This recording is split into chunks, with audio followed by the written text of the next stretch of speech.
نحمدہ ونصلی علی رسولہ الکریم اما بعد فاعوذ باللہ من الشیطان الرجیم بسم اللہ الرحمن الرحیم انما یرید اللہ لیذھب عنکم الرجس اہل البیت ویطہرکم تطہیرا قال النبی صلی اللہ علیہ وسلم الحسن والحسین سیدا شباب اہل الجنہ قال النبی صلی اللہ علیہ وسلم اصحابی کالنجوم فبأیہم اقتدیتم اہتدیتم صدق اللہ العظیم۔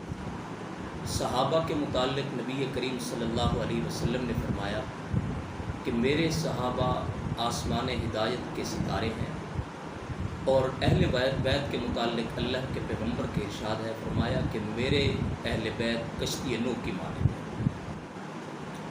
یاد رکھیں کہ صحابہ کی عظمت، صحابہ کا مقام بہت بلند ہے۔ اب کوئی شخص کھڑے ہو کر یہ لفظ کہہ دے کہ جناب مجھے یہ ستارہ اچھا نہیں لگتا، یہ مجھے بہت بھیڑا لگتا ہے اور میں اس پر تھوکتا ہوں، اور تھوک وہ کہاں جائے گا؟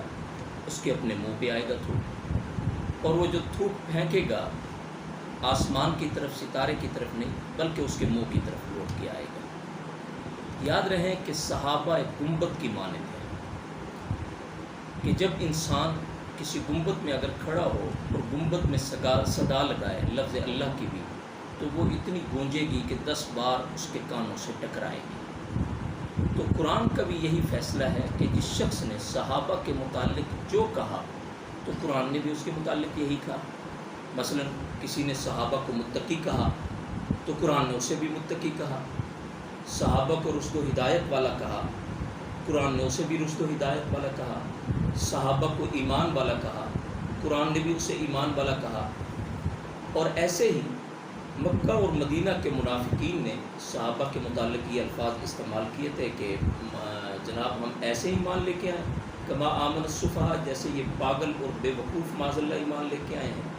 تو انہوں نے یہ لفظ کہے کما آمن السفہاء، قرآن نے ان کو وہی جواب دیا الا انہم هم السفہاء، پاگل اور بے وقوف وہ نہیں، پاگل اور بے وقوف لوگ آپ ہیں۔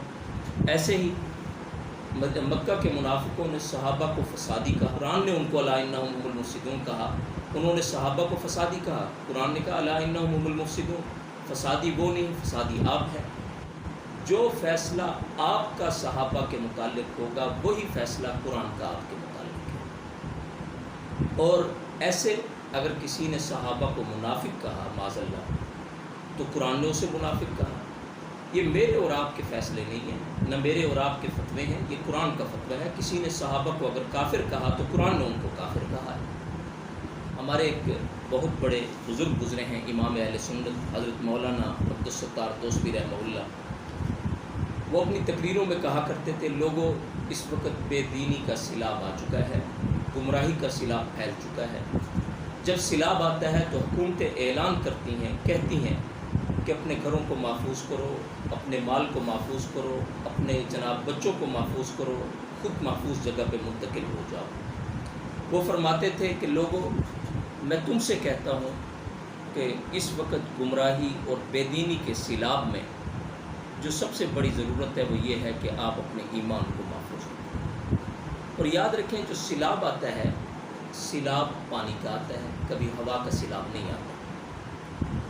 اور جب پانی کا سیلاب آئے، پانی کے سیلاب سے جناب پانی کا سیلاب آتا ہے اور یہ حالت ہے کہ میں اور آپ پھنسے ہوئے ہیں، ایک ملاح آتا ہے، کشتی لے کر آتا ہے اور ہمیں اس وہاں سے بچانے کے لیے آتا ہے، اور جناب وہ آ کر ہمیں محفوظ کرتا ہے، کسی کشتی میں بٹھاتا ہے۔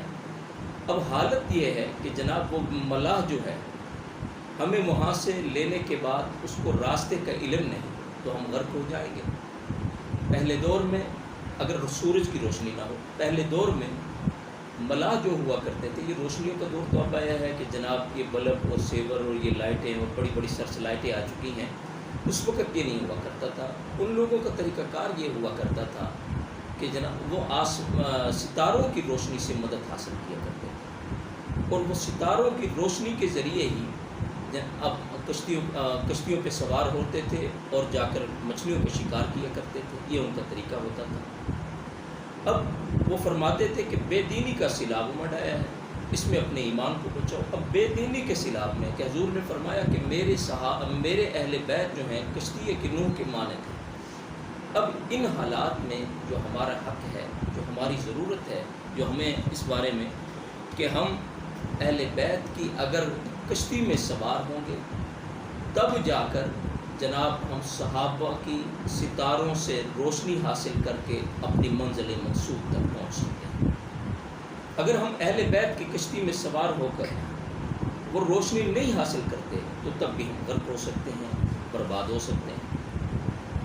ہماری باتوں کا نچوڑ یہ ہے کہ اس وقت ہمیں اہل بیت کی کشتی میں سوار ہو کر صحابہ سے روشنی حاصل کرنی پڑے گی۔ اگر ہم نے صحابہ سے روشنی حاصل کر لی اور کشتی میں بھی سوار ہوئے، کشتی میں سوار نہ ہوئے تو پانی غرق کر سکتا ہے، اور ملاح کو رستے کا معلوم نہیں، وہ روشنی جناب صحابہ سے حاصل نہیں کر رہا، اور یہ آپ کے لیے گمراہی ہوگی، تباہی ہوگی، آپ برباد ہو جائیں گے۔ آپ کہیں کہ اہل بیت کو مانتا ہوں، صحابہ کو نہیں مانتا۔